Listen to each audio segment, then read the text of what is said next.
আসসালামু আলাইকুম গাইস, কেমন আছেন আপনারা সবাই? আপনাদের জন্য আমি আজকে ঈদের দিনের জন্য একটা একটা ফিরনির রেসিপি নিয়ে আসছি। আমি দেখুন পোলার চালটি 2-3 ঘন্টা আগে সুন্দর করে ধুইয়া ভিজিয়ে রাখছিলাম। তারপরে আমি হাতে একটু পোলার চালটি বাইঙ্গা তারপরে কিন্তু আমি এখানে দুধের মধ্যে দিয়ে দিছি। দুধটারে আমি সুন্দর করে একটা বলক আনায় নিছি। আনাইয়া দেখুন এখানে আমি সুন্দর করে পোলার চালটা দিয়ে দিলাম। পোলার চালটা আমি আদা বাইঙ্গা তারপরে এখানে দিচ্ছি। এবারে এই পোলার চালটা এই দুধের মধ্যে আমি সুন্দর মতন একটা চিনি দুধ আর কোনো কিছু এখন দিব না।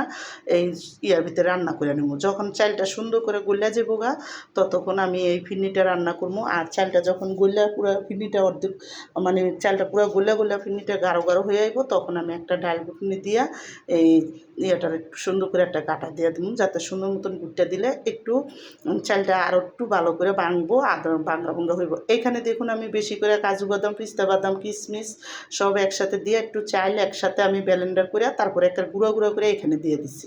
এবার দিয়ে সুন্দর মতন কিন্তু এখন আমি এই চালটা একটু রান্না হওয়া পর্যন্ত রান্না করে নিব।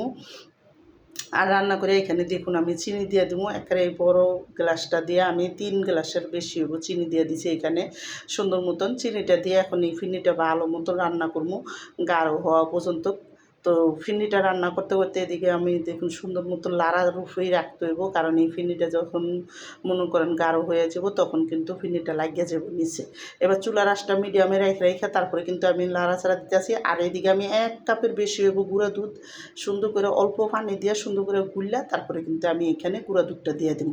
আর গুঁড়া দুধটা দিলে কিন্তু এই ফিরনির স্বাদটা আরও বাড়বো। তো আমার এই ফিরনির রেসিপিটা যাদের পছন্দ তারা লাইক সাবস্ক্রাইব দিন, প্লিজ আমার ভিডিওটা বেশি বেশি শেয়ার করে দিন আর সাবস্ক্রাইব করে দিন। আর এইভাবে ফিরনি রান্না করে দেখেন অনেকই মজা লাগে ঈদের দিনের জন্য।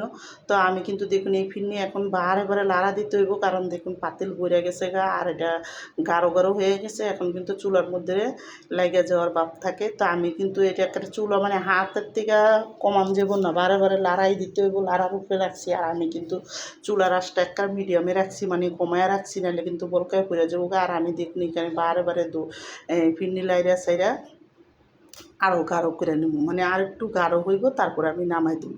আর ফিরনিটা দেখুন এত ভালো করে সুন্দর একটা কালার আইছে। আর ফিরনিটা খাইতে কিন্তু অনেকই মজা লাগছে। এখানে আমি কিন্তু দেখুন সুন্দরভাবে যখন অর্ধেক হয়ে আছে আমি কটা কিশমিশ পিস্তা বাদাম আমি আনাম কাটটা দিয়ে দিছি।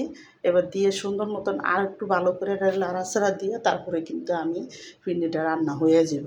তো দেখুন এদিকে কিন্তু একটা সুন্দর করে গাঢ় হওয়ার পরে আমি একটু গোলাপ জল দিয়ে দিলাম, অল্প করে কেওড়া জল, যেটা কয় কেওড়া জল আর একটু গোলাপ জল, দুইটা মিলে সুন্দর মতন অল্প একটু দিছি, বেশি না অল্প দিয়ে সুন্দর করে এখন আমি বারে বারে লাড়াচাড়া দিয়ে আর একটু গাঢ় করে তারপরে কিন্তু আমি নামাই দেবো। আর দেখুন যখন হয়ে গেছে নামাইয়া উপরে কিশমিশ পিস্তা বাদাম দিয়ে নামাই রেখে